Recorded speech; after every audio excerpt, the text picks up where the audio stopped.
Husband যদি ১ মাসের মধ্যে ২৯ দিনই খারাপ ব্যবহার করে তার স্ত্রীর সাথে, ধরেন মারলো, তর্কাতর্কি করলো, বকাঝকা করলো, নানানভাবে তাকে মানসিক টর্চার করলো, শারীরিক টর্চার করলো, বাট ২৯ দিন শেষ হয়ে ৩০ দিনের দিন যখন তাকে একটু আদর দেখালো, ভালোবাসা দেখালো, যাই হোক মানে তার মুড চেঞ্জের উপরে সে তার মানে বউর প্রতি তার একদিন হয়তো বা তার ভালোবাসায় আসছে এরকম কিছু দেখালো, সেই ২৯ দিনের যত টর্চার আছে সে কিন্তু ভুলে যায়, নিমিষেই ভুলে যায়।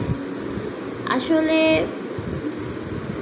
ওয়াইফরা এরকমই হয়, মনের দিকে অনেক নরম। তার স্বামী তাকে যতই অবহেলা করুক, যতই নির্যাতন করুক, যতই যা করুক, কিন্তু দিন শেষে যে সেই একদিনের ভালোবাসা পেলে বাকি ২৯ দিনের সব রাগ, অভিমান, কষ্ট ভুলে যে সেই একদিনের ভালোবাসাটাকেই বুকে আঁকড়ে রাখে।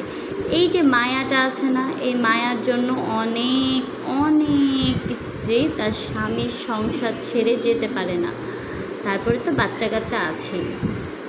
এইগুলোর কারণে একজন স্ত্রী দিনের পর দিন তার স্বামীর কাছে অবহেলা, অপমান সহ্য করেও সেই সংসারে টিকে থাকে।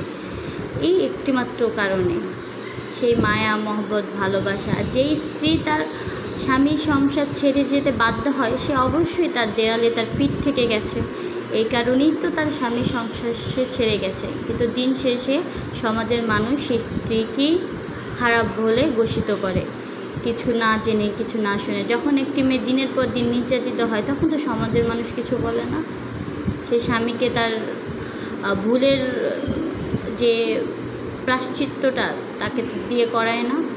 কিন্তু কেন ডিভোর্স হলে একটা স্ত্রী বা একটা মেয়েকেই সব কিছু বহন করতে, সব কলঙ্ক, সব অপমান, অবমাননা সব কিছু তার মাথায় কেন এসে পড়ে? সেই স্বামীর মাথায় কেন এসে পড়ে না?